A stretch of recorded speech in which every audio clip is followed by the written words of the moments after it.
नमस्कार दोस्तों, एम के हिंदी स्टोरी में आपका स्वागत है। आज की कहानी है कितनी मोहब्बत है तुमसे। दोस्तों, ये इस कहानी का दूसरा भाग है। कहानी को समझने के लिए कहानी का पहला भाग अवश्य देखें, जिसका लिंक डिस्क्रिप्शन बॉक्स में मेंशन कर दिया गया है। आप अगर हमारे चैनल पर नए हैं तो चैनल को अभी सब्सक्राइब कर बेल आइकन को प्रेस करना ना भूलें। चलिए तो कहानी शुरू करते हैं। जैसा कि आपने पिछले भाग में पढ़ा, अदिति अमित से मिलने हॉस्पिटल जाती है, परंतु वहाँ उसे अमित नहीं मिलता। वो परेशान हो जाती है। वो वहीं बैठकर रोने लगती है। उसकी दोस्त रोशनी उसे समझाती है, तो बेकार में चिंता कर रही है। हर बार की तरह इस बार भी वो तुझे धोखा दे रहा है, पर तू है कि समझती ही नहीं। उसके इशारे पर नाचती रहती है। प्यार की पट्टी पड़ी है तेरे आंखों पर। अब तू शादीशुदा है। सोच, तेरे घर वालों या तेरे पति को पता चला तो क्या होगा। ये कैसा प्यार है तेरा जो बस तुझे तड़पाता रहता है। ऐसा ही चलता रहा तो तू एक दिन बर्बाद हो जाएगी। अब चल घर, परंतु ऐसी बेवकूफ़ी मत करना दोबारा, और अगर की भी तो मेरे साथ की उम्मीद मत करना। रोशनी अदिति का हाथ पकड़कर ले जाने लगी। तभी पीछे से किसी ने आवाज़ दी, अदिति। अदिति और रोशनी पीछे मुड़कर देखी तो अमित खड़ा था, हाथों पे पट्टी बांधे। अदिति रोशनी से अपना हाथ छुड़ाकर जाकर अमित के गले लग गई और बस रोए जा रही थी। तभी रोशनी ने अदिति की बाह पकड़कर अमित से अलग कर दी और अमित को डांटते हुए बोली, पागल हो तुम? कहाँ मरे थे? क्यों इसकी जिंदगी बर्बाद करने पर तुले हो? ये तो पागल है जो तुझ जैसे गिरे हुए इंसान पर भरोसा कर रही है। इतना कुछ होने के बाद भी ये समझ नहीं रही है। पर अब तुम समझ जाओ, अब इसकी शादी हो चुकी है और अब तुम इससे दूर ही रहो तो अच्छा है। इतना ही प्यार करते हो तो इसकी ज़िंदगी से चले जाओ और अब जीने दो इसको अपनी ज़िंदगी। तभी अदिति ने रोशनी को बोला, दिख नहीं रहा तुझे? इसको चोट लगी है और तू बस बोले जा रही है। रोशनी ने अदिति को गुस्से में बोला, जा मर तू, तुझे नहीं समझ आएगा कभी। पर देख लेना, ऐसे ही चलता रहा तो तेरी ज़िंदगी बर्बाद हो जाएगी एक दिन। बोलकर रोशनी अदिति को वहीं छोड़कर चली गई। फिर अदिति ने पूछा, अमित से कहाँ चले गए थे?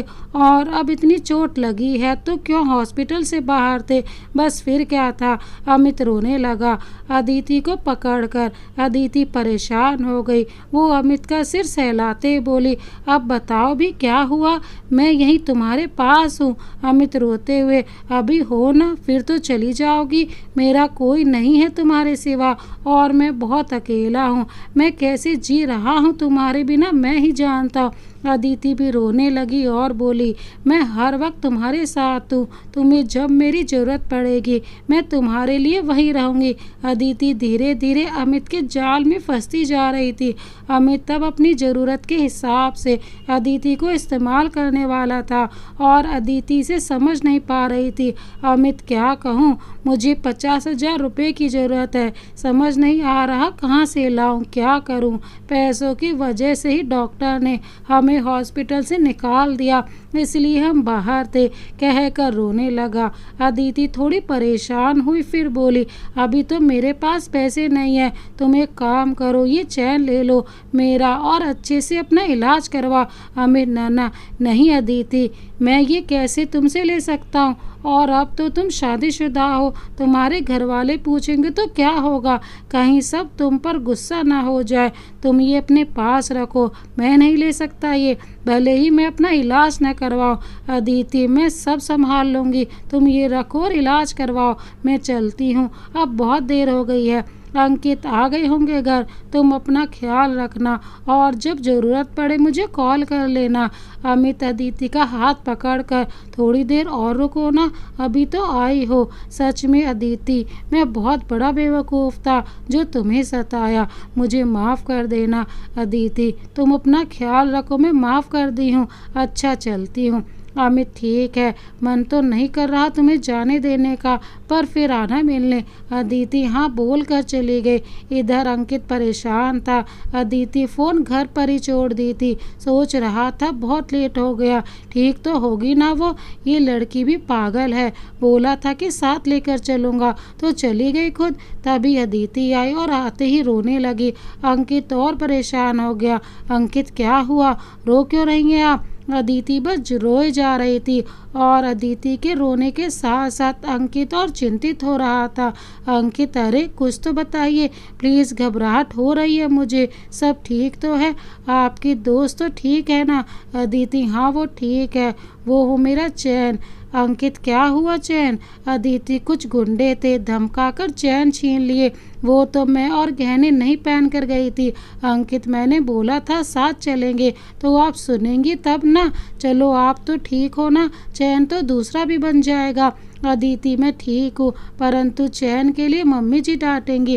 अंकित, मैं उनको संभाल लूँगा, आप हाथ मुंह धो लो और कुछ खा पी लो और मेरे साथ चलो। अदिति, कहाँ?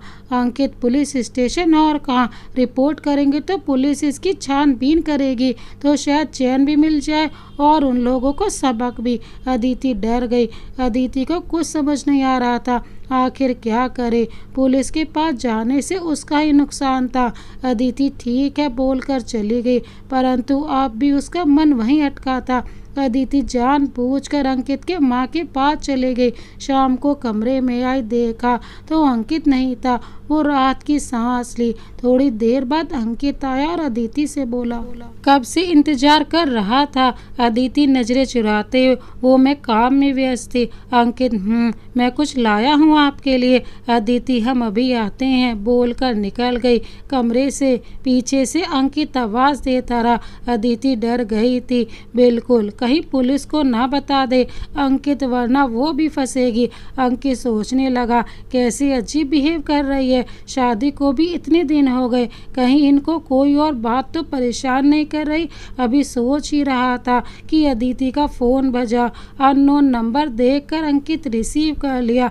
उधर की बातें सुनकर अंकित के हाथों से फ़ोन गिरने ही वाला था कि अदिति आ गई। अदिति उसे ऐसे देखकर दौड़कर अपना फ़ोन उससे ले लिया और तुरंत कट करके अंकित को गुस्से में बोली, हिम्मत कैसे हुई मेरा फ़ोन लेने की? अंकित उसे खाली नज़रों से देखता रहा। अदिति, पता नहीं है, किसी का फ़ोन नहीं रिसीव करना चाहिए। अंकित, ये क्या है अदिति? इतना बड़ा धोखा, इतना बड़ा झूठ, क्या कमी है मेरे प्यार में?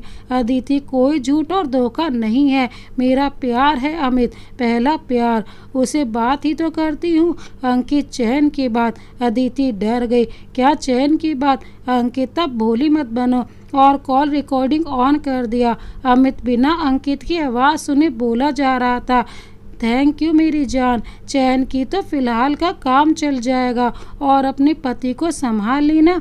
अदिति तो बुत बनकर खड़ी रही, फिर गुस्से में बोली, हाँ दी है मैंने उसे चैन, और पहला प्यार है वो मेरा, मैं उससे बहुत प्यार करती हूँ।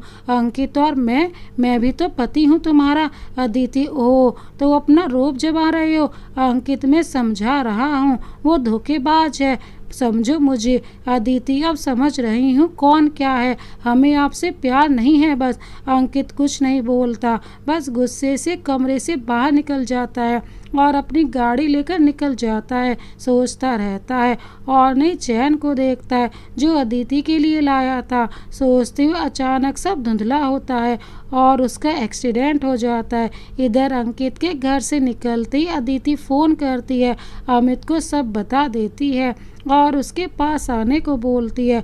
अमित उसे बोलता है, बिना पैसों के कैसे गुजारा होगा, जो पैसा रखी हो घर पर वो और ज्वेलरी लेकर आ जाओ और मैं सब देख लूँगा। अदिति तैयार करने लगती है, तभी घर पर उसके कॉल आता है कि अंकित का एक्सीडेंट हो गया है, हालत बहुत गंभीर है।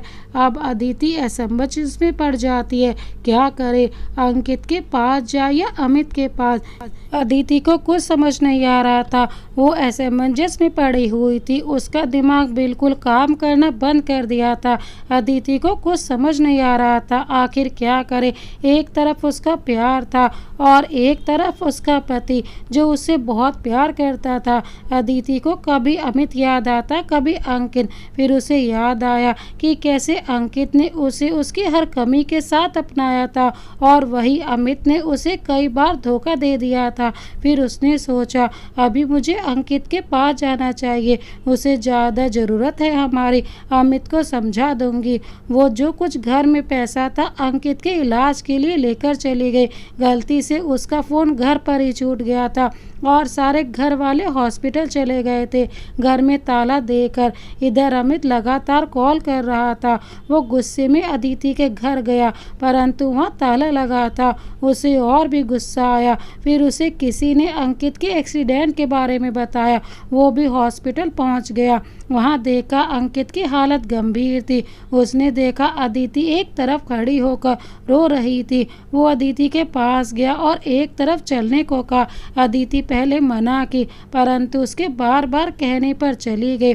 उसके साथ सबसे नज़र बचाकर अमित ने गुस्से में बोला, मरा नहीं है वो, क्यों शोक मना रही हो उसका? और मैं पागलों की तरह तुम्हारा इंतजार कर रहा हूँ और तुम यहाँ पत्नी धर्म का नाटक कर रही हो। मुझे तो समझ नहीं आ रहा आखिर धोखा किसे दे रही हो, हमें या अपने पति को या दोनों को? अदिति ने रोते हुए कहा, तुम्हें विश्वास नहीं क्या अपने प्यार पर, मुझ पर? मैं क्या करूं, मजबूर थी। अमित आज तुम बता दो कि तुम्हारे लिए क्या जरूरी है, मैं या तुम्हारा पति? अदिति बस एक बार उन्हें घर आ जाने दो, फिर वादा है मैं तुम्हारे साथ जरूर चलूंगी। अमित खाली साथ चलने से पेट नहीं भरेगा, तुम जानती हो अभी मुझे मेरा गुजारा मुश्किल लग रहा है तो मैं तुम्हारा कैसे करूँगा? अदिति तो क्या सोच कर ले जा रही हो मुझे? क्या चुराए पैसों पर हमारा गुजारा होगा?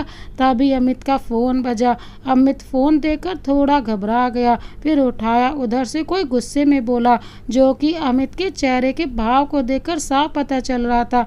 अमित फ़ोन पर डरते हुए, बस थोड़ी इमरजेंसी आ गई थी, उसने लास्ट मिनट पर धोखा दे दिया। आप गुस्सा ना करें, मैं किसी और का इंतजाम करता हूँ। फिर फ़ोन कट गया। अदिति संशय भाव से अमित को देख रही थी। अमित के माथे पर पसीना था।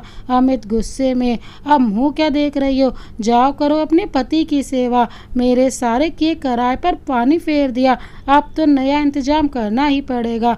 अदिति किस इंतजाम की बात कर रहे हो? अमित थोड़ा घबराते हुए, हमारे रहने के इंतजाम के बारे में। कोई ठिकाना तो ढूंढना ही पड़ेगा ना, आखिर तुम्हें मेरे साथ जो रहना है। अदिति मुझे माफ़ कर दो पर मैं मजबूर थी, कुछ तो फ़र्ज बनता है ना। अमित जाओ, फ़र्ज निभाओ और मुझे भूल जाओ। अदिति लेकिन समझने की कोशिश तो करो। अमित उसे रोता हुआ छोड़कर वहाँ से चला गया। अदिति अकेले वहीं बैठकर रोती रही। तभी अंकित की माँ अदिति को ढूंढते हुए आई और पूछा कि कहाँ थी। तो अदिति ने रोते हुए कहा कि अंकित के लिए प्रार्थना करने आई थी। अदिति को चुप करा के ले गई और उसे बताया कि अंकित को होश आ गया है। अदिति सुनकर थोड़ी राहत की सांस ली परंतु अब वो सोच रही थी कैसे जाऊंगी अंकित के सामने। वो तो उसकी शक्ल देखना भी पसंद नहीं करेगा और ना ही वो उससे बात करेगा। कहीं ऐसा ना हो कि वो सारी बातें अपने घर वालों को बता दे। अगर ऐसा हो गया तो क्या होगा? तब तो सब मिलकर हमें घर से निकाल देंगे। मेरी माँ भी मुझे नहीं रखेगी और अमित भी अब चला गया है, कहीं के नहीं हुए हम। अदिति के मन में तरह तरह के विचार आ रहे थे। तभी अंकित की माँ बोली, चलो अदिति मिल लो अंकित से, क्या सोच रही हो? अब वो ठीक है और घर भी जा सकता है, डॉक्टर ने बोला है। अदिति चौंकते हुए, जी। अंकित की माँ और अदिति दोनों गए अंकित के पास। अंकित ने अदिति की तरफ देखा भी नहीं, बस अपनी माँ से बात करने लगा। अदिति आने वाले तूफान के बारे में सोच के डर रही थी। फिर डॉक्टर ने अंकित को दवाई देकर घर भेज दिया और बोला कि कुछ दिन आराम करे तो सब ठीक हो जाएगा। सब घर आए। अंकित की माँ अदिति को अंकित का ध्यान रखने का बोलकर चली गई। अंकित और अदिति कुछ देर खामोश रहे। फिर अंकित ने बोला, गई नहीं? अब तो और रास्ता साफ था।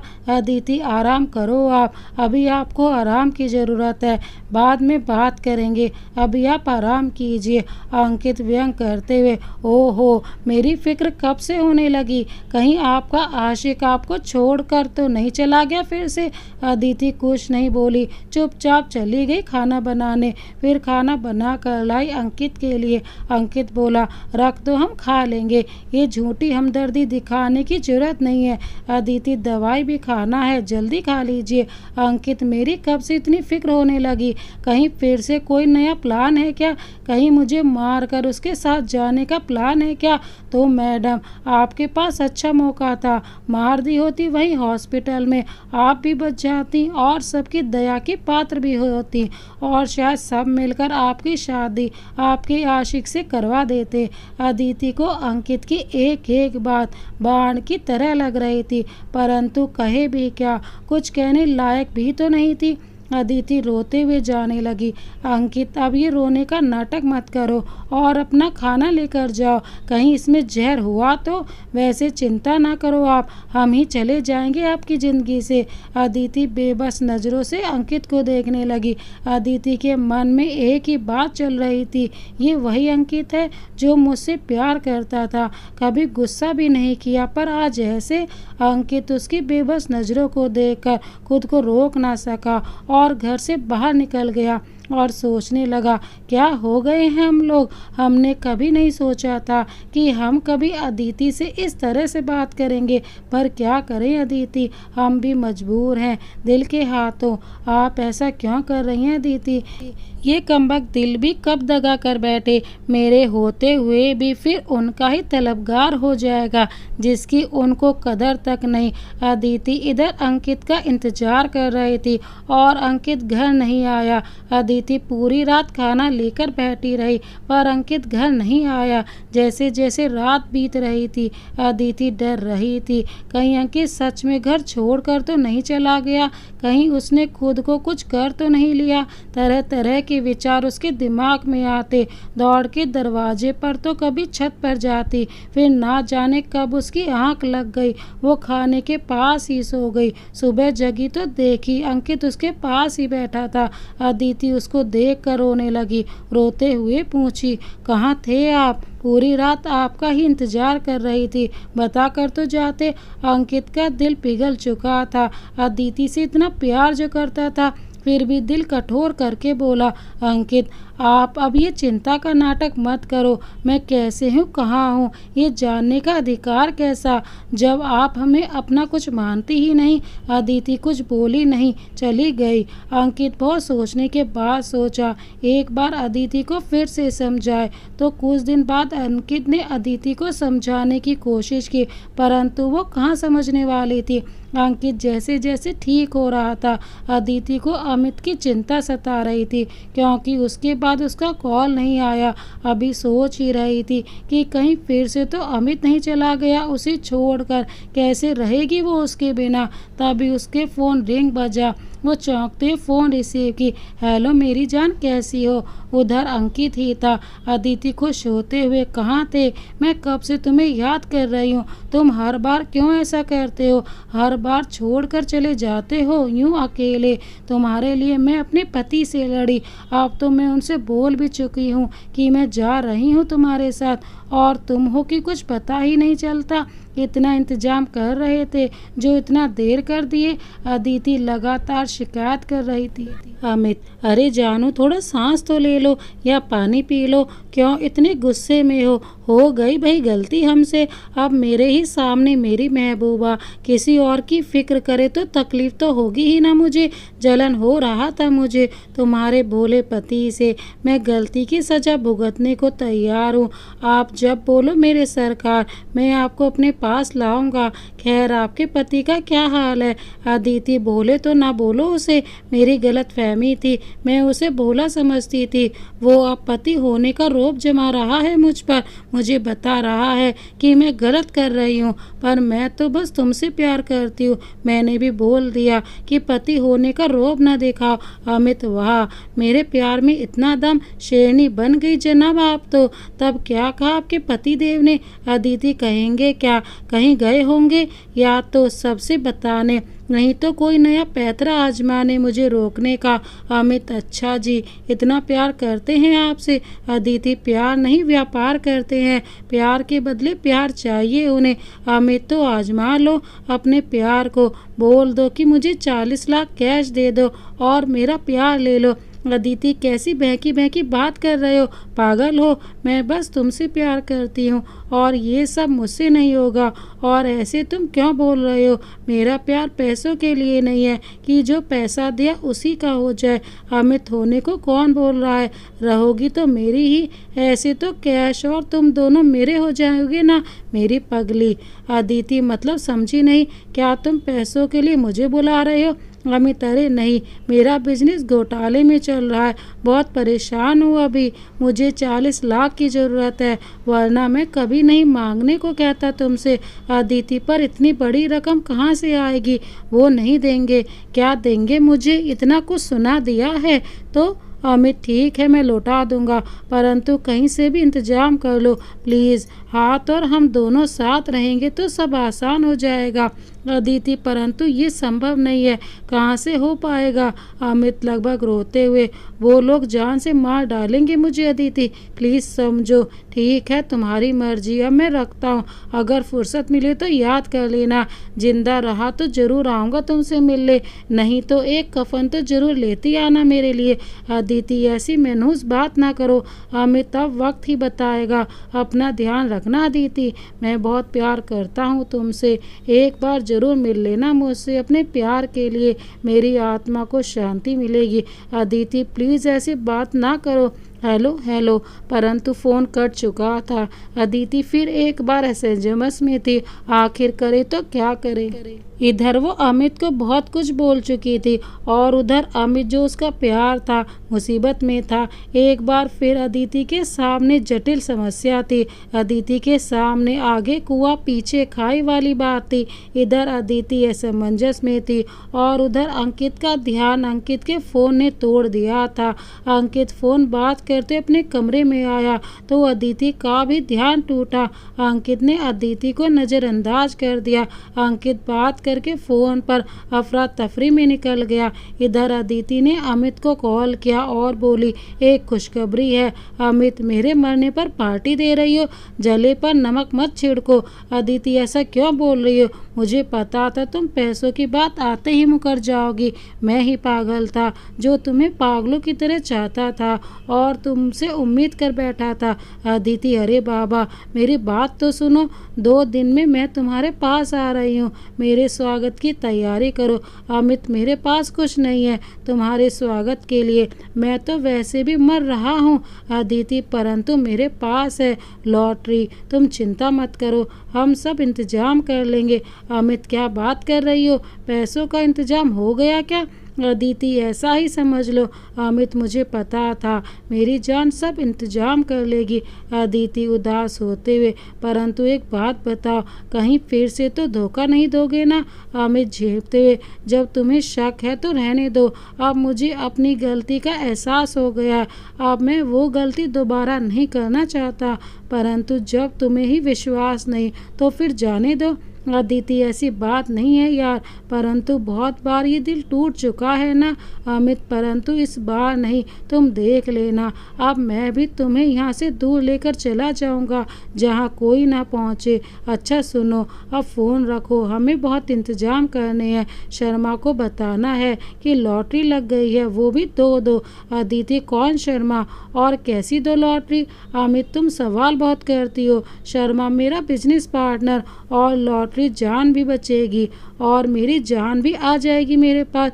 अदिति ओह ठीक है, तब हम भी अपनी तैयारी कर ले आपके पास आने की। अदिति इतना बोलकर फ़ोन काट देती है। अदिति आज 2 गुने उत्साह से सब काम करती है, खाना बनाती है। तब तक अंकित भी आ जाता है, बिना अदिति को देखे कमरे में चला जाता है। अदिति को थोड़ा अजीब लगता है क्योंकि अंकित पहली बार उसे ऐसे नज़रअंदाज कर रहा था। फिर सोचती है उसे क्या, वो तो वैसे भी चली जाएगी। खाना लाकर अंकित को देती है, अंकित भी चुपचाप खा लेता है। और अदिति से बोलता है, आज पहली बार खाना दिल से बना है, बहुत स्वादिष्ट है। लॉटरी लगी है क्या आपकी, जो इतने प्यार से बनाई हो, या अमित जी खाने पर आ रहे हैं। अदिति बस धन्यवाद कहकर चली जाती है। अंकित अनायास ही हंस देता है। दोनों सोते हैं, परंतु दोनों की नींद गायब रहती है। अगले दिन अंकित एकदम पहले जैसा अदिति के साथ पेश आता है। अदिति सोचती है, इन्हें क्या हुआ, वैसे मुझे क्या, मैं तो वैसे भी जाने वाली हूँ। अदिति भी अंकित से प्यार की बात की। अंकित चला गया ऑफिस। शाम को अंकित एक बैग के साथ लौटा। वो बैग उसने अदिति को दिखाकर रख दिया। बोला, बहुत ज़रूरी है, संभाल कर रखना। अदिति ने भी मंजूरी दे दी। अदिति बहुत खुश नजर आ रही थी। उसने नई साड़ी पहनी थी, नीले रंग की, और अंकित को बताया कि ये अमित के पसंद का कलर है। वो उसकी बहुत तारीफ करता था नीले रंग में। अंकित, हाँ अच्छी लग रही हो, झूठी तारीफ नहीं करता था वो। वैसे उसकी पसंद की साड़ी क्यों, आ रहा है क्या वो मिलने? अदिति, नहीं, बस उसकी याद आ रही थी। अंकित, कब जा रही हो उसके पास? अदिति सवालिया निगाहों से अंकित को देखती है और पूछती है, जी क्यों, क्या हुआ, आपको कैसे पता?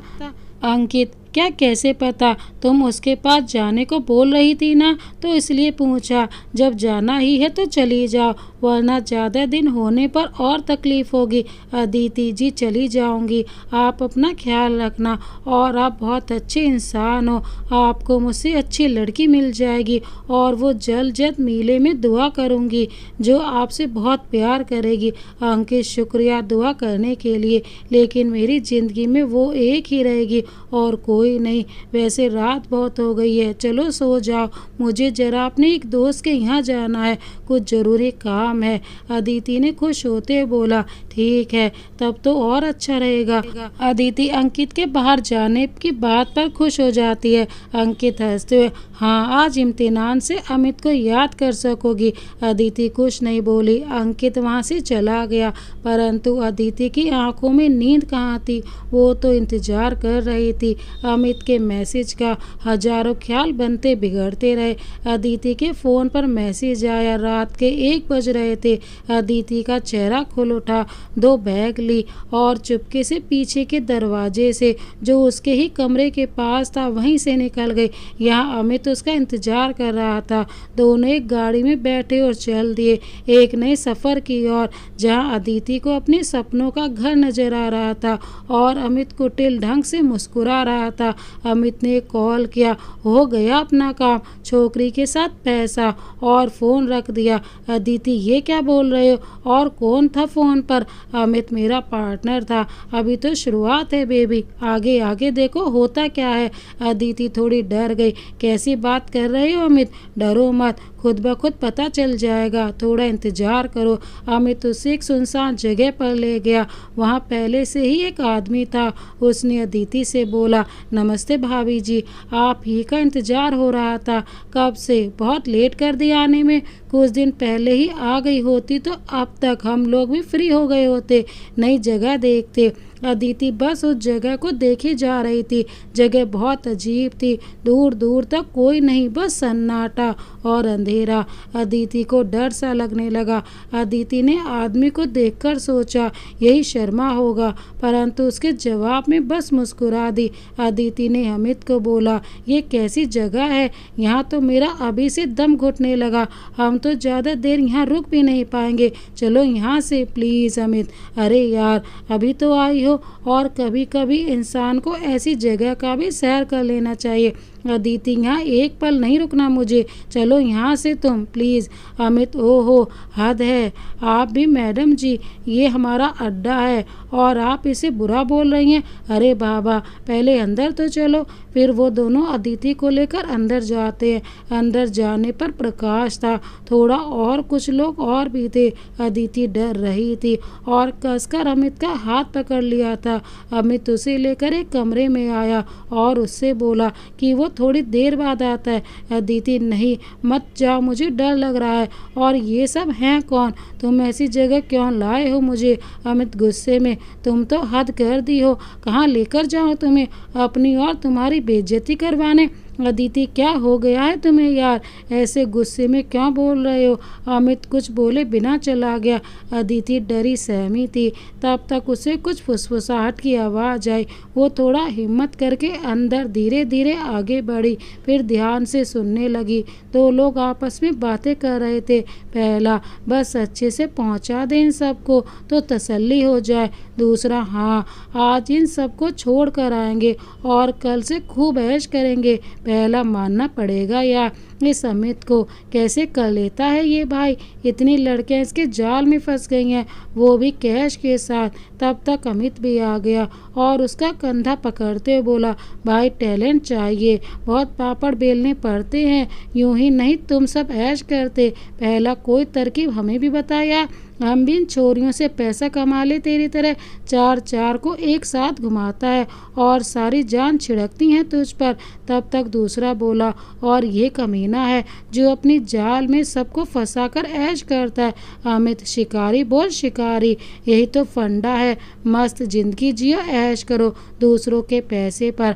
आज देख एक बेवकूफ़ औरत और को ऐसा फंसाया कि अपने पति को छोड़कर चली आई मेरे पास। पहला, बताओ उसे क्या पता उसका क्या हश्र होने वाला है। वो तो तुम्हारे साथ जीने के लिए आई है, परंतु उसे नहीं पता किसी और के हवाले कर ये शिकारी दूसरी चिड़िया के शिकार पर निकलेगा। तीनों हंसने लगे जोर जोर से। तब तक अमित के गाल पर जोरदार तमाचा पड़ा। अमित चौंक कर देखा तो अदिति गुस्से से लाल उसे घूरे जा रही थी। अमित, पगला गई हो क्या बे, थप्पड़ क्यों मारा मुझे। अदिति, बस मैंने थप्पड़ मारा है, तुम तो किसी लायक नहीं हो, तुम्हें जान से मार देना चाहिए। अमित, अच्छा तो अब तुम मुझे मारेगी, तेरी औकात ही क्या है। किसी गैर मर्द के लिए अपनी पति को छोड़ आई तो तेरी तो पूजा करनी चाहिए ना।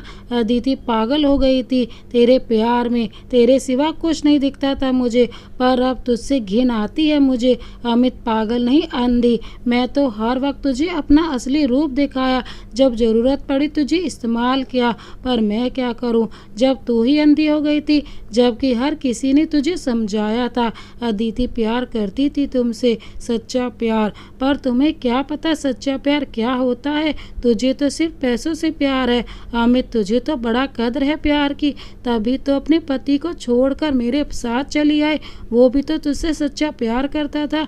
अदिति, अब जाने दो मुझे यहाँ से, मैं उनसे माफ़ी मांग लूँगी, वो समझ जाएंगे।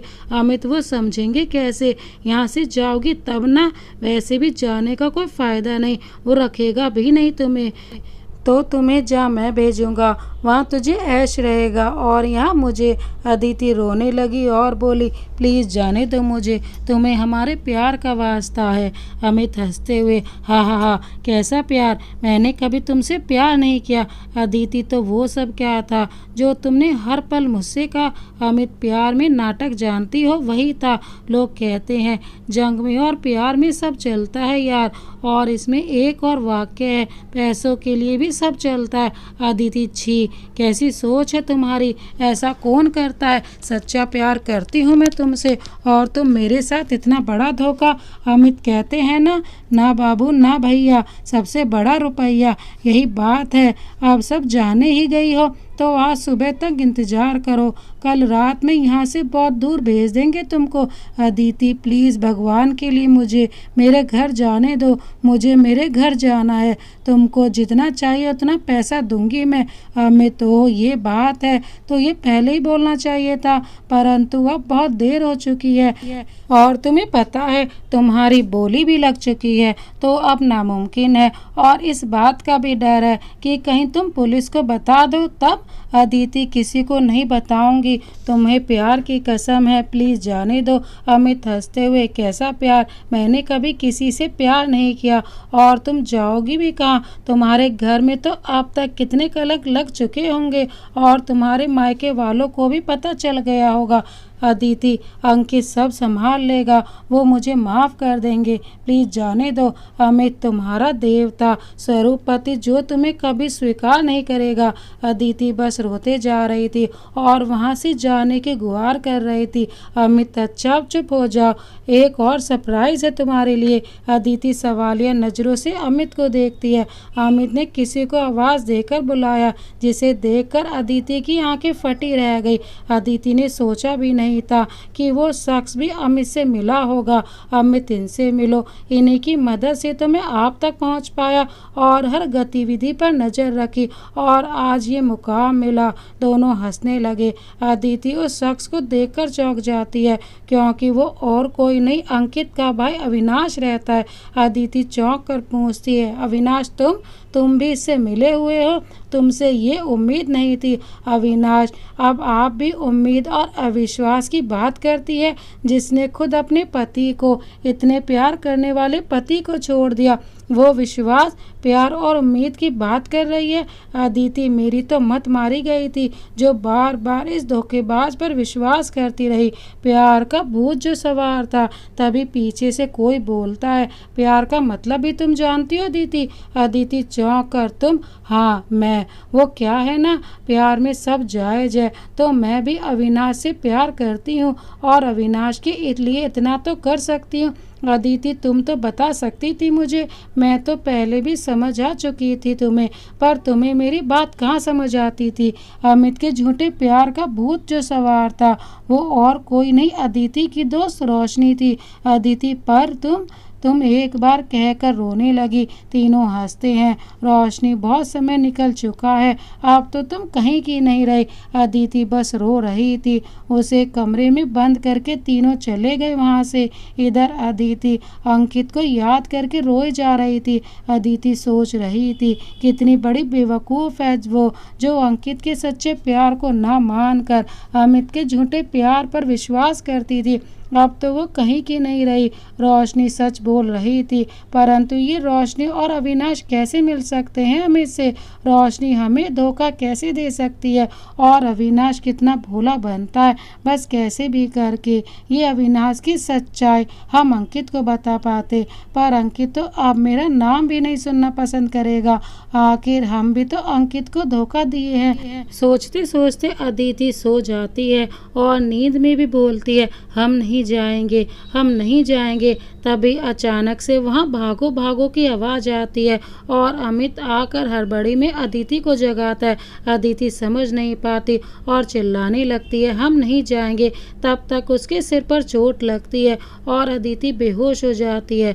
अदिति को जब होश आता तो वो बोलती है, हम नहीं जाएंगे। तभी कोई जानी पहचानी आवाज़ आती है, तुम्हें कोई ले भी नहीं जा सकता अदिति।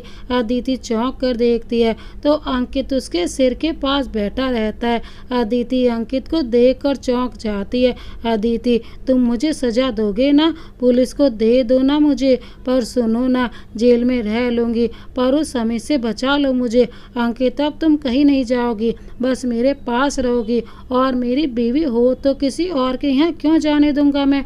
और जेल किसको जाना चाहिए वो जाए, आप क्यों जाओगी? अदिति रोते बोलती है, आप मुझे कभी माफ़ नहीं करना, मैं आपके लायक नहीं हूँ। मैंने वो चैन भी अमित को दे दी और जो पैसे आप काम से लेकर आए थे, वो पैसे भी लेकर मैं अमित के साथ चली गई थी। मुझे नहीं पता था वो इतना गिरा हुआ इंसान है। भाभी जी, ये नहीं पूछेंगी आप कैसे बची, हॉस्पिटल में कैसे पहुंची, और अंकित भैया कहाँ से आपके पास हैं? तभी अविनाश आता है। अविनाश, तुम? अदिति संशय भरी निगाहों से देखती है और अविनाश को देखकर चौंक जाती है। अविनाश को जो हमेशा की तरह नॉर्मल पेश आ रहा था। अविनाश को क्या हुआ? आप मुझे ऐसे क्यों देख रही हैं, मानो कि मैं क्रिमिनल हूँ? अदिति, अंकित अमित के साथ तो ये भी। तब तक रोशनी उसे बीच में रोक देती है, अरे रुको, पहले सबसे मिल तो लो, फिर बातें करती रहना। अदिति गुस्से से दोनों को देखती है और दोनों हंसने लगते हैं। अदिति, पर तुम दोनों तो अमित। अंकित, तब भी आप अमित अमित कर रही हैं, क्या अब भी आप अमित के पास जाना चाहती हैं? अदिति, नहीं नहीं, कभी भी नहीं, मैं तो उसकी शक्ल भी नहीं देखना चाहती। आप मुझे कोई भी सजा दे, परंतु अमित के पास जाने की मैं सोच भी नहीं सकती। उसके प्यार में मैं पागल हो गई थी, परंतु अब नहीं, अब मैं उसके पास नहीं जाना चाहती। कहते कहते अदिति रो पड़ती है। अंकित उसे समझाता है कि सब ठीक होगा, अदिति को चुप कराता है और बोलता है घर चलकर बात करेंगे। अदिति परंतु हम घर कैसे जाएंगे, हमें कोई नहीं अपनाएगा, हम आपके लायक नहीं हैं, हमें छोड़ दीजिए, इधर ही भटकने दीजिए। अंकित हम जा रहे हैं डॉक्टर से मिलने, अब आप आराम करो, इन सब के बारे में हम बाद में बात करेंगे, कहकर अंकित चला जाता है। इधर अदिति सोच रही थी कि कब अंकित को अविनाश और रोशनी की सच्चाई बताए, और दूसरी तरफ परेशान भी थी घर पर क्या होगा, सब कैसा बर्ताव करेंगे। फिर सोचने लगती है आखिर हम हॉस्पिटल कैसे पहुँचे और अंकित कहाँ से आया। वहाँ तो अमित मुझे कहीं लेकर जा रहा था, फिर मेरे सर पर चोट लगी थी, आखिर हुआ क्या उसके बाद। तभी अंकित आ जाता है और अदिति को बताता है कि उसे डॉक्टर ले जाने को बोले हैं, बस सर पर थोड़ी सी चोट आई थी, अब सब ठीक है। अंकित अविनाश को बोलता है कि वो अदिति और रोशनी को लेकर बाहर चले, तब तक वो आ रहा है दवाई लेकर।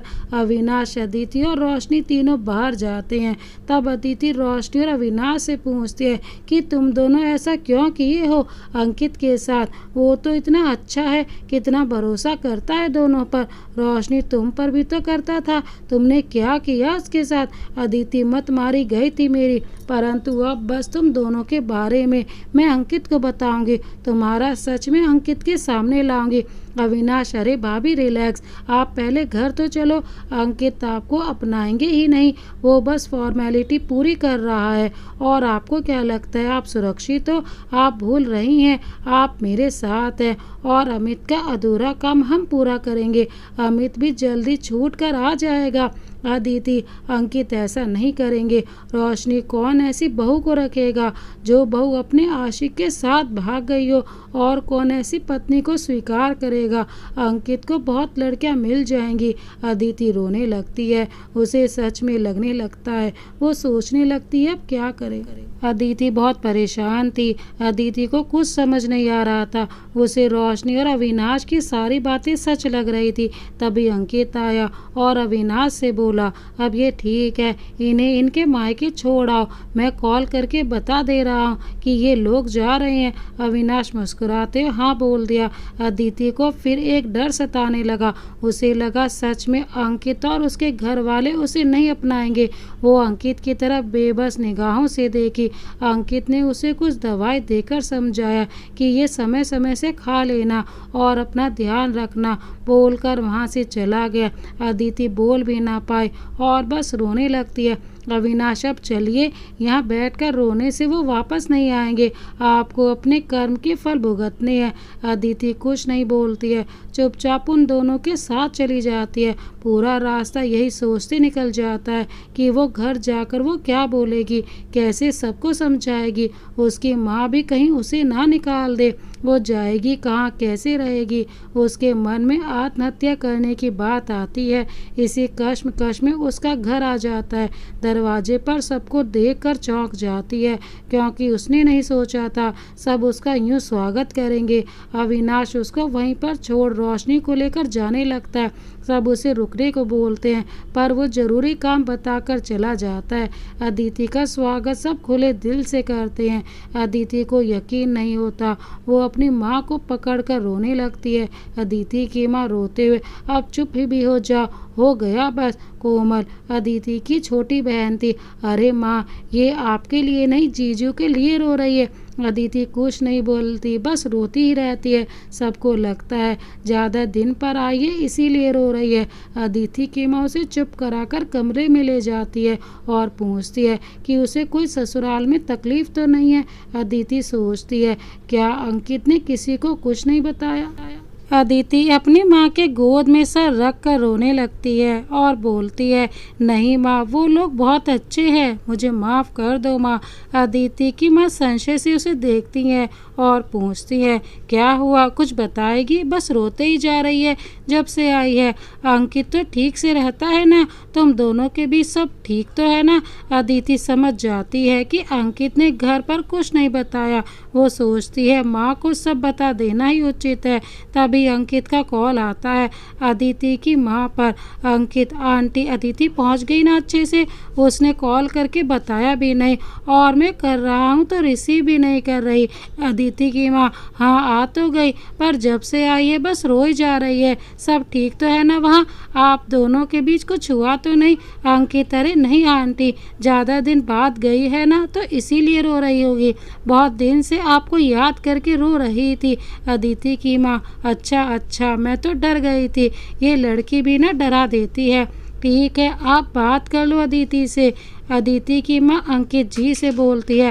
अंकित, नहीं अभी मैं थोड़ा बिजी हूँ, फ्री होते ही उनको कॉल करता हूँ, और कॉल कट कर देता है। अदिति की माँ अदिति से, तूने तो डरा दिया था मुझे। चल अब हाथ मुंह धो ले जाकर, मैंने तेरे लिए तेरी पसंद का खाना बनाया है।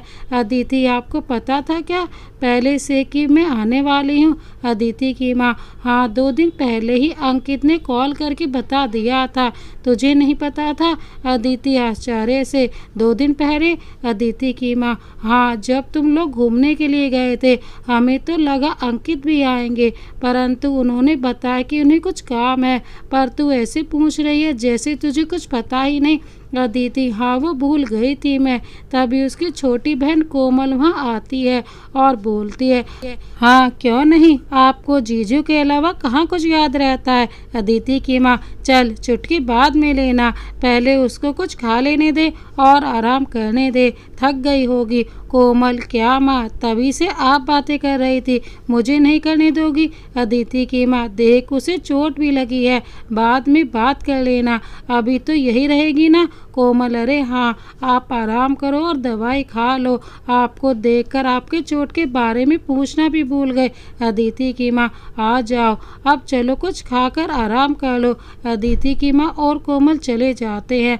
अब अदिति को यकीन हो जाता है कि अंकित उसे कभी बात नहीं करेगा, ना उसे लेकर जाएगा, परंतु उसने माँ को क्यों नहीं बताया, मेरे लिए और मुश्किल कर दिया। मैं क्या कहूँ माँ से, सब इतनी खुश है। तभी उसने अपना फ़ोन देखा, उसके पास कोई कॉल नहीं था। वो समझ गई अंकित ने झूठ बोला माँ से, अब वो नहीं आएगा, ना कॉल करेगा, परंतु मुझे उससे बात करनी होगी। वो भले ही मुझे अपनाए ना, परंतु माफ़ तो कर सकता है ना।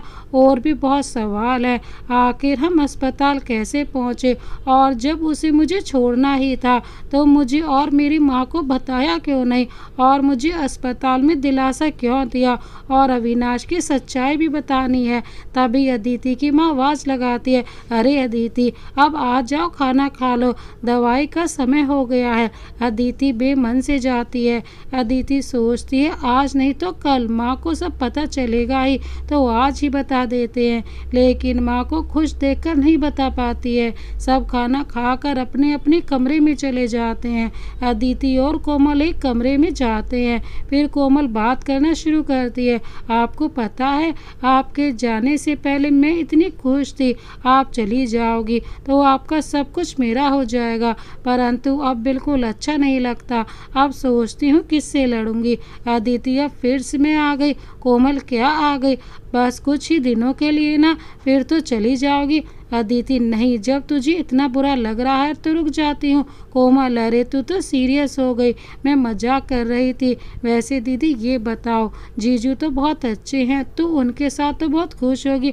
अदिति बात टाल देती है, चल सो जा, बहुत रात हो गई है, तू ऐसे ही रात भर पकाती रहेगी। कोमल, अच्छा ठीक है, कल पूछेंगे, अभी चलो सो जाते हैं, good night. Aditi, good night. Aditi सोचने लगती है, क्या बताऊंगी सबको, क्या बताऊंगी? अंकित भी मुझे किस कश्मकश में छोड़ गया, काश वही सबको बता दिया होता तो ये उलझन नहीं होती ना। लेकिन ठीक ही है, मैंने ऐसे कर्म किए हैं जिसकी चाहे जो भी सज़ा मिले कम है।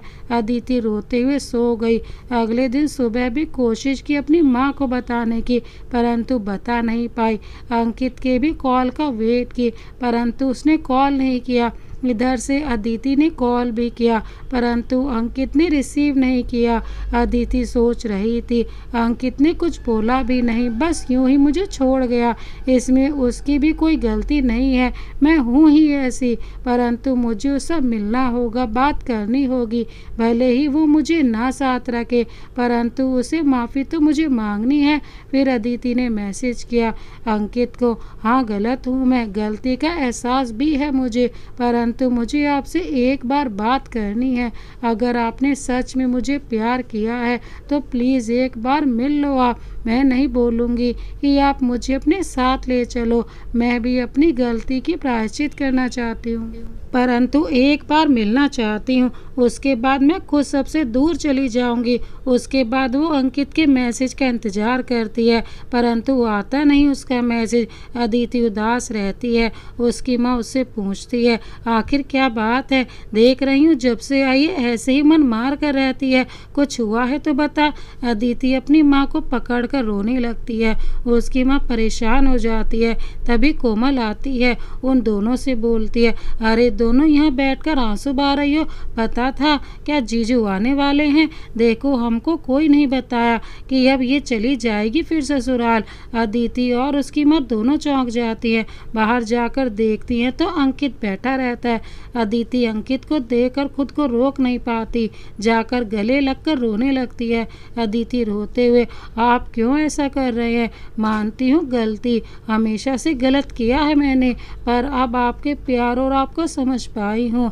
मैं एक बार और मौका चाहती हूँ, प्लीज़ दे दीजिए। अंकित उसे खुद से अलग कर देता है और अदिति की माँ के पास जाता है और अदिति को बाहर ले जाने के लिए बोलता है। अदिति की माँ जाने देती है। दोनों बाहर जाते हैं। बाहर एक पार्क में जाकर दोनों बैठ जाते हैं। थोड़ी देर चुप रहने के बाद अंकित बात शुरू करता है अंकित, अदिति मैं आपसे प्यार करता हूँ, उसका फ़र्ज़ निभाया मैंने, परंतु माफ़ करना, अब मैं दोबारा वो गलती नहीं करना चाहता।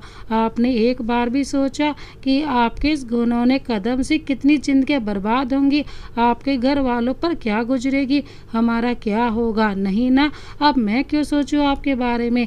एक बार विश्वास तोड़ चुकी हो और विश्वास ही सबसे बड़ी चीज़ होती है। मानो आज आप बोल रही हो आप वापस आना चाहती हो और कल को फिर किसी के साथ चली जाओ, क्या भरोसा है? अदिति जी आप सही कह रहे हैं, मैं भरोसे के लायक नहीं। आप मुझे कभी माफ़ मत करना, मुझे बस आपको कुछ बताना था, फिर मैं खुद आप सबसे दूर चली जाऊंगी, फिर कोई ढूंढ नहीं पाएगा मुझे। मैं कोई भी रिश्ता नहीं निभा पाई, ना अच्छी बेटी, ना बहू, ना पत्नी, ना बहन, कुछ भी नहीं। इसके लिए चाहे जो सजा मिले मैं भुगतने के लिए तैयार हूँ। अंकित आपकी ज़िंदगी है, आप देख लो क्या करना है, मैं कोई नहीं होता आपकी ज़िंदगी के बारे में बोलने वाला। अदिति जी हाँ, ये हक भी मैंने खो दिया है जी। वो जो पैसे आपने दिए थे वो और कुछ गहने लेकर मैं गई थी, वहाँ जाकर मुझे पता चला कि अमित की सच्चाई और अविनाश और रोशनी भी उससे मिले हुए हैं। अंकित हंसने लगता है। अदिति आश्चर्य से उसे देखती है। अदिति आप विश्वास नहीं करेंगे परंतु ये सच है कि अविनाश और रोशनी दोनों साथ थे उसके। अंकित पता है मुझे, अविनाश ने ये भी कहा है कि हम अमित के आधे काम को पूरा करेंगे और शुरू से ही वो अमित के साथ था। अदिति यानी आपको उसकी सच्चाई पता चल गई? अंकित वहाँ पुलिस के आने की खबर मिली और सब भागे। अमित आपको लेकर जाने वाला था, आप नहीं जा रही थी, आपके सर पर चोट लगा और आप फिर खुद को हॉस्पिटल में पाए। इसके बीच क्या हुआ आपको नहीं पता चला है ना? अदिति बस आश्चर्य से ही सिर हिला देती है। अंकित तो मैं बताता हूँ, वहाँ पुलिस आई, अमित और उसके साथियों को पकड़ कर ले गई जो लड़कियों की तस्करी किया करते थे। अमित ना जाने कितनी लड़कियों जो ऐसे ही अपने प्यार के जाल में फांस कर उन्हें धोखा देता था और मेरे पैसे और गहने मेरे पास सुरक्षित है। जानना चाहोगी आप कैसे? अदिति फिर वैसे ही सिर हिला देती है। हाँ मुझे अमित के करतूत के बारे में पता चल गया था, पर तेरे आंखों पर प्यार का भूत सवार था। अमित नाम का कीड़ा तेरे दिमाग से निकलता ही नहीं था, तो फिर इन्होंने मुझे बोला कि आप अमित से दोस्ती कर लो किसी के बहाने और उसके हर गतिविधि का पता करते रहो, वरना अदिति भी फंस जाएगी। अदिति ने चौंक कर देखा तो सामने रोशनी और अविनाश बोल रहे थे।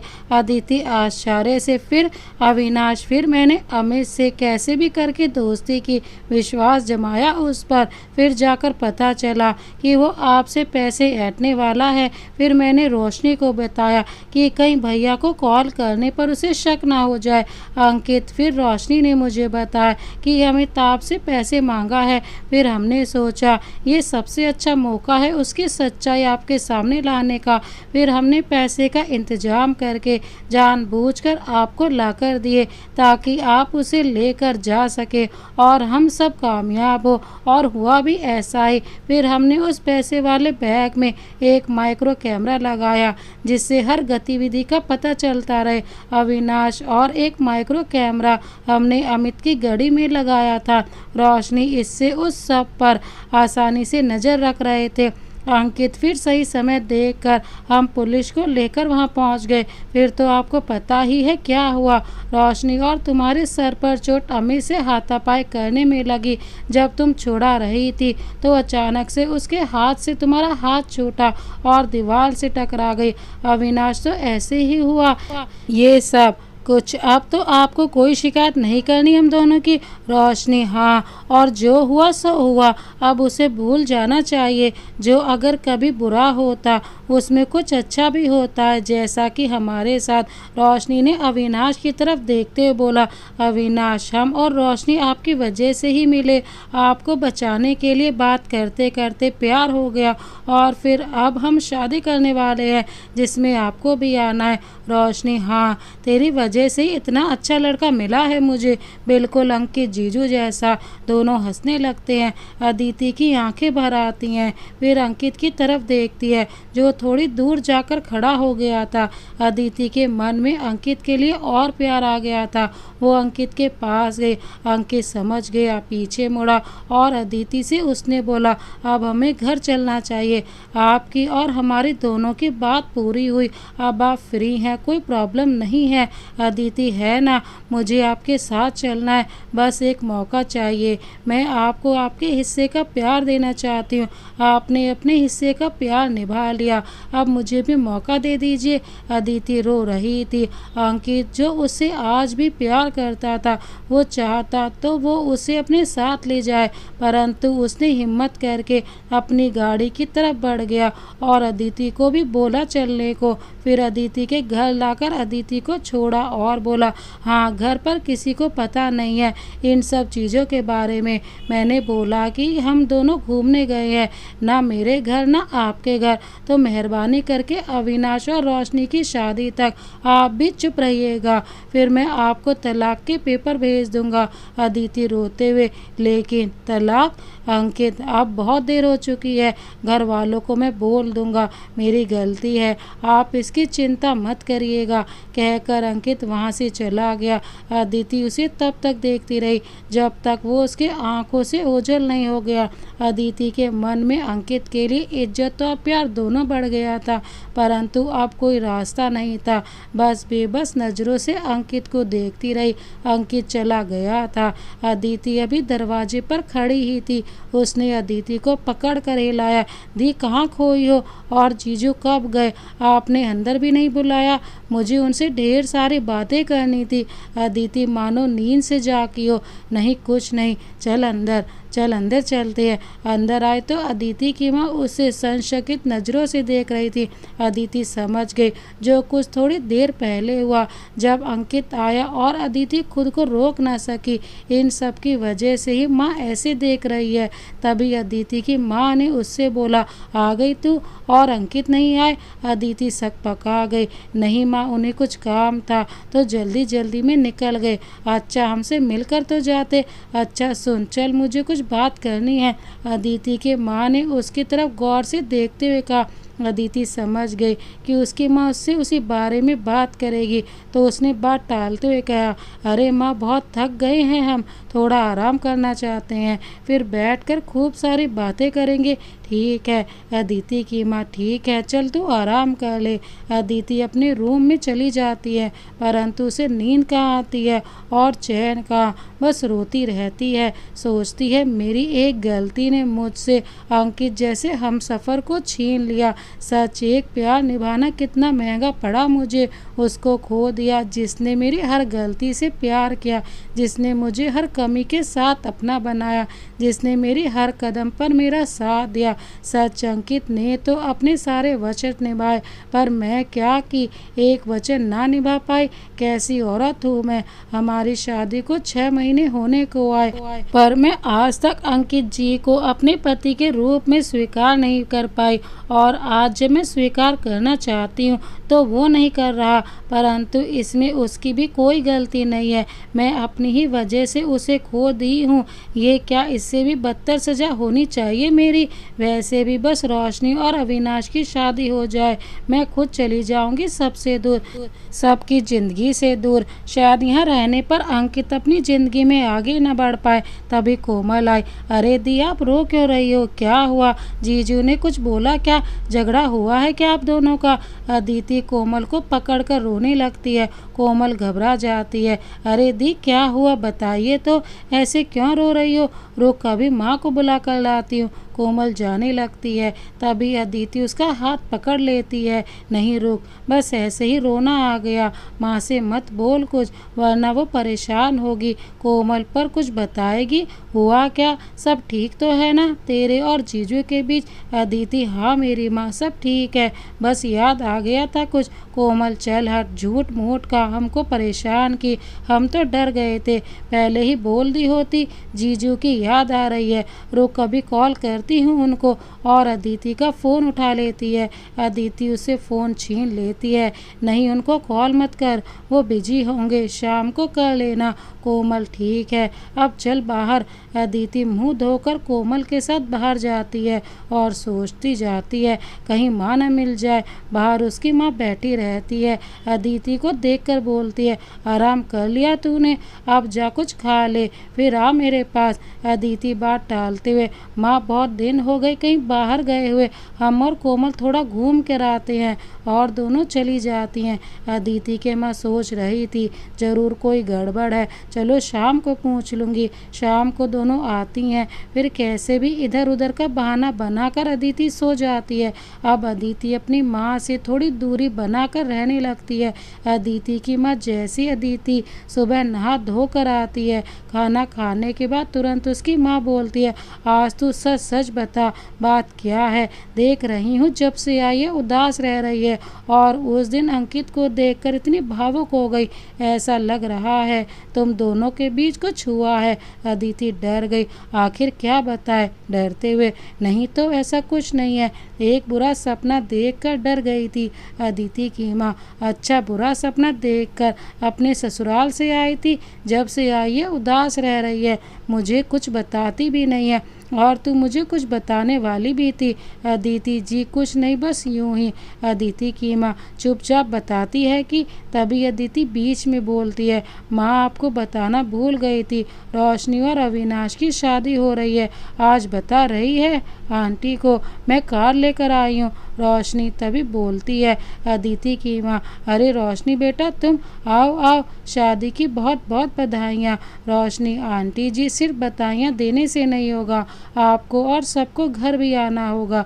अदिति की माँ, जरूर बेटा, हम सब आएंगे, आप पहले बैठो, आप और अदिति बातें करो, तब तक हम आते हैं। रोशनी, जी आंटी, हमें आपसे कहना था कि हम अदिति और कोमल को अपने साथ ले जाने आए थे, आपकी आज्ञा हो तो ले जा सकते हैं, थोड़ी हमारी भी हेल्प हो जाएगी, बहुत अकेले पड़ गए हैं, और बस एक हफ्ता बचा है शादी में।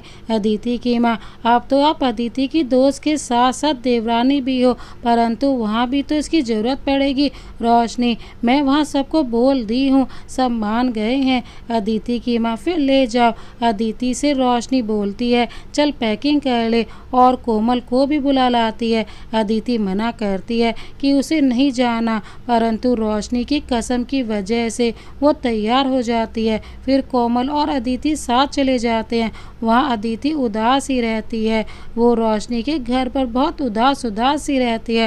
रोशनी उसे पूछती है क्या हुआ यार, अब तो सब सही है, अब क्यों उदास है? 3 दिनों में मेरी शादी है, शादी की खुशी नहीं है, या अंकित जीजू से मिलने की खुशी नहीं है, या फिर तेरे दिमाग में उस अमित का भूत सवार हो गया है? अदिति रोने लगती है। मुझे माफ़ कर दो यार, सच में तू मेरे लिए सगी से भी बढ़कर है। कोई ऐसा इंसान नहीं जो किसी के लिए इतना करे। अमित के लिए मैंने क्या क्या नहीं सुनाया तुझे, पर तूने अपनी दोस्ती निभाई। रोशनी चल हो गया, बस अब रोना बंद कर। कल से हल्दी और मेहंदी, संगीत, सबको तैयारी करनी है। अदिति यार मैं कैसे जाऊंगी अंकित के सामने, वो तो अब मुझे देखना भी पसंद नहीं करते। रोशनी तो घूंघट कर लेना और हंसने लगती है। अदिति तुझे मजाक सूझ रहा है? सच यार सब क्या बोलेंगे मेरे बारे में? चल कोई नहीं, लास्ट बार तो उन्हें जी भर के देख लूँगी। रोशनी चल अब इमोशनल ना हो, शादी की तैयारी करनी है। तेरे लिए कुछ लाई हूँ मैं, चल दिखाती हूँ। दोनों रोशनी के कमरे में जाते हैं। रोशनी एक खूबसूरत सी साड़ी लाई रहती है। उसे बोलती है कि उसकी शादी पर वो वही साड़ी पहने। अदिति वाह यार कितनी अच्छी साड़ी है, बहुत बहुत धन्यवाद इसके लिए। रोशनी चल धन्यवाद बाद में करना, अभी और भी काम पड़े हैं। दोनों चली जाती हैं। हल्दी रस्म होती है। मेहंदी रस्म के दिन अदिति मेहंदी नहीं लगवाती, परंतु रोशनी ज़बरदस्ती उसके हाथों पर मेहंदी लगवाती है और अंकित का नाम लिखवा देती है। अदिति और उदास हो जाती है, परंतु खुश भी होती है अंकित के नाम को देखकर। सोचती है अंकित भी उसकी हथेली पर अपना नाम देख पाता। अगले दिन उसकी मेहंदी का रंग खूब गाढ़ा उतरता है। सारी लड़कियां उसे छेड़ती हैं, वाह क्या खूब रंग आया है, जीजू बहुत प्यार करते हैं आपसे। अदिति मायूस हो जाती है और वहाँ से जाकर एक कोने में जाकर रोने लगती है। सोचती है वो तो करते ही हैं, मैं ही नहीं करती। तभी रोशनी उसे ढूंढती हुई आती है। लो मैडम, यहाँ अंकित जी को मिस कर रही हैं, हम सब यहाँ संगीत के लिए इनको ढूंढ रहे हैं। अरे आज तुम्हारी फ्रेंड और देवरानी का संगीत है, तो दो दो रिश्तों से तो आपको खूब धूम मचाना चाहिए। और हाँ कल जीजू आएंगे ही तो मिल लेना, क्यों इतना मिस कर रही हो? कोमल बोलती है यस राइट, तुमसे समझदार तो कोमल है, कुछ समझाती नहीं हो अपनी बहन को। रोशनी अदिति तुम दोनों जान नहीं छोड़ोगी मेरा, चलो चलते हैं। ऐसे कैसे छोड़ दे? दोनों साथ में हंसते हुए बोलती हैं। फिर तीनों जाती हैं। संगीत में तीनों खूब मस्ती करती हैं। अदिति भी खूब डांस करती है। फिर संगीत खत्म होने के बाद अदिति रोशनी से बोलती है चल तुझसे कुछ बात करनी है। रोशनी और अदिति एक कमरे में जाते हैं। अदिति देख यार मैं जो कि बहुत गलत किया, परंतु अंकित सच में बहुत अच्छे इंसान है, प्लीज़ मेरा एक काम करेगी? रोशनी बोल। अदिति प्लीज़ कुछ दिनों बाद मैं तलाक देकर अंकित की ज़िंदगी से बहुत दूर चली जाऊंगी, पर तू प्लीज़ अच्छी लड़की देख कर उनकी शादी करवा देना। रोशनी अच्छा जी, ये बात चिंता ना कर, अभी मेरी शादी एंजॉय कर, और उसे लेकर चली जाती है। सुबह सब रोशनी की शादी में व्यस्त रहते हैं, परंतु अदिति अभी भी अपने ख्यालों में डूबी रहती है। तभी पीछे से रोशनी ओए मैडम कुछ ख्याल है, शाम हो गई, हमें तैयार करना है। आप तो बस अपने ख्यालों में खोई हो, शादी मेरी है और ख्याल इनके, हद है यार। अदिति चल नौटंकी मत कर, मैं ख्यालों में नहीं खोई थी। फिर दोनों जाती हैं। रोशनी को अदिति खूब अच्छे से तैयार करती है। फिर रोशनी बोलती है आजा मैं तुझे तैयार कर दूं, ये मौका बार बार नहीं मिलेगा। अदिति के लाख मना करने पर भी रोशनी मानी नहीं और अदिति को खूब अच्छे से तैयार किया और वहीं खुद की लाई साड़ी पहनाई, नज़र न लग जाए मेरी जान को। क्या लग रही है? बिल्कुल दुल्हन। रोशनी उसे काजल का टीका लगाते बोलती है। अदिति खुद को शीशे में देखकर बोलती है, क्या फ़ायदा ऐसे श्रृंगार का, जब वो ही नहीं तो ये श्रृंगार क्यों, और उदास हो जाती है। तभी कोमल आती है। अरे आप लोग तैयार नहीं हुई, वहाँ बारात आ गई। अदिति और रोशनी छत से देखती हैं। रोशनी, अरे ये अविनाश का चेहरा तो दिख ही नहीं रहा, चेहरे से छिप गया है। अच्छा छोड़, अंकित जीजू को देख क्या जच रहे हैं, और डांस तो देख कितना अच्छा कर रहे हैं, कोई भी लड़की पसंद कर लेगी। अच्छा रोशनी, ये बता वो कौन है जो गोल्डन कलर की शेरवानी पहने है। पीछे से रोशनी की बुआ की लड़की पूछती है। दोनों उसकी तरफ देखती हैं। रोशनी, अविनाश के भाई हैं। अच्छा जी, शादी नहीं हुई अभी उनकी, लड़की पूछती है। रोशनी, क्या बात है, तू क्यों ऐसे पूछ रही है, वो क्या है ना, मुझे वो अच्छे लगे तो पूछ लिया। लड़की, रोशनी मतलब शादी करेगी, बात चलाऊं क्या उनसे। अदिति बीच में बात काटते हुए, उनकी शादी हो चुकी है और उनकी एक बीवी भी है, और तू रोशनी चल, पहले अपनी शादी कर, बाद में सबकी कराना। अदिति रोशनी को लेकर वहाँ से चली जाती है। रोशनी, क्या हुआ, थोड़ी देर और देखने दी होती, और क्या अच्छा रिश्ता मिल रहा था घर बैठे, तो तू वो भी नहीं होने दी और बोल रही थी कि शादी करवा देना। अदिति, आज ही नहीं बोला था, अभी मैं जिंदा हूँ, और तू तो बिल्कुल आज ही करने को तैयार थी। रोशनी, अच्छा जी, आप जिंदा हो, हम तो आपको भूत समझ रहे थे, अब समझ आया जलन हो रही थी। अभी भी आप अंकित जी से बहुत प्यार करती हैं, और हंसने लगती है। अदिति, उड़ा ले मजाक, जितना उड़ाना है, तेरा टाइम है। रोशनी, और क्या बोली, एक बीवी भी है। अरे जब शादी हो गई है तो एक बीवी तो रहेगी ही, बेचारी के सपने तोड़ दिए। और रोशनी हंसने लगती है। अदिति भी अपनी हंसी नहीं रोक पाती। तभी कोमल वहाँ आ जाती है। आप दोनों यहाँ हंसो, वहाँ तब तक जयमाला हो जाएगा। कोमल की बात सुनकर रोशनी बोलती है, अरे मेरे रहते किसी और के साथ जयमाला कैसे हो जाएगा, अभी हम जिंदा हैं। कहकर फिर अदिति को देखकर हंसने लगती है, परंतु अदिति उदास हो जाती है। वो सोचती है अंकित के सामने कैसे जाएगी। रोशनी, अब तुझे क्या हुआ, चल मुझे लेकर, वरना अकेले चली जाऊंगी। अदिति, कोमल तुम लेकर जाओ, तब तक मैं आती हूँ। रोशनी, पर मैं तेरे बिना नहीं जाऊंगी। अदिति, बस मैं थोड़ी देर में आए, प्लीज़ समझ में आ जाऊंगी पक्का। रोशनी, ठीक है, पर जल्दी आना। फिर रोशनी और कोमल चली जाती हैं। अदिति वहीं रूम में बैठकर रोने लगती है। थोड़ी देर बाद, आप रोते हुए अच्छी नहीं लगती, और वैसे भी आज तो आप बहुत प्यारी लग रही हैं, मेरे साथ चलेंगी। पीछे से आवाज़ आई। अदिति ने मुड़कर देखा तो अंकित रुमाल उसके तरफ बढ़ाए हुए खड़ा होकर मुस्कुरा रहा था। अदिति, आप? अंकित, जी मैं, आप मुझे बहुत प्यारी लगी, और शुक्रिया मेरी दी हुई साड़ी पहनने के लिए। अदिति, ये साड़ी आपने दी थी, परंतु आप तो तलाक देने वाले थे। अंकित, इरादा बदल दिया आपको देखकर, आप इतनी प्यारी हो। अदिति रोते उसके गले लग जाती है। मुझे माफ़ कर दो, सच आप बहुत अच्छे हो, अब मैं कभी ऐसे कदम नहीं उठाऊंगी। अंकित, आप मेरी बीवी बनना पसंद करेंगी। अदिति, जी, और अंकित के गले लग गई। तभी दोनों ने देखा तो अविनाश और रोशनी दोनों पर फूल फेंक रहे थे। फिर चारों एक दूसरे को देखकर हंस दिए। फिर रोशनी और अविनाश के फेरे के साथ साथ अदिति ने भी कसम ली कि अब वो हर फर्ज निभाएगी। दोनों ने एक दूसरे का साथ देने का वादा किया। शादी पूरी होने के बाद रोशनी की विदाई के समय अंकित ने अदिति की माँ से अदिति को अपने साथ ले जाने के लिए बोला। वो मान गए। फिर अदिति, अंकित, अविनाश और रोशनी सब अपने घर गए। वहाँ बहुओं का स्वागत खूब धूमधाम से हुआ। सब आराम करने चले गए। अंकित अपने कमरे में गया तो अदिति उसे गले लग के रोने लगी। सच आप बहुत अच्छे हो, मुझे माफ़ कर देना, मैं आपके प्यार को नहीं समझ पाई। अंकित उसे चुप कराते हुए, अच्छा ठीक है, सब भूल जाओ, हम भूल गए हैं, गलती तो इंसान से ही होती है। ये बताओ मेरा नाम कहाँ छुपा कर लिखा है। अदिति खुद ही देख लो, अपने हाथ आगे बढ़ा देती है। अंकित, ये क्या सामने ही लिखी हो? मुझे तो ढूंढने में कोई परेशानी नहीं हुई। अदिति पहले ही इतना परेशान कर दी थी कि अब नहीं करना चाहती। दोनों गले लग जाते हैं। ऐसे अंकित और अदिति शादी के पवित्र रिश्ते को बचा लेते हैं और हमेशा के लिए एक हो जाते हैं। अदिति कुछ समय के लिए भटकती है, परंतु अंकित उसे सही मार्ग पर लाता है। शादी का बंधन ऐसा ही होना चाहिए। अगर एक मार्ग से भटके तो एक को उसे सही मार्ग पर लाने का प्रयास करना चाहिए, ना कि रिश्ते तोड़ देने चाहिए। तो दोस्तों, इस कहानी को अंत तक देखने के लिए आपका बहुत बहुत धन्यवाद। इस कहानी के बारे में आपकी क्या राय हमें कमेंट बॉक्स में ज़रूर बताएं। इसी तरह की अन्य कहानियाँ देखने के लिए हमारे चैनल को अभी सब्सक्राइब कर बेल आइकन को प्रेस करना ना भूलें। Thank you so much. Vande Mataram.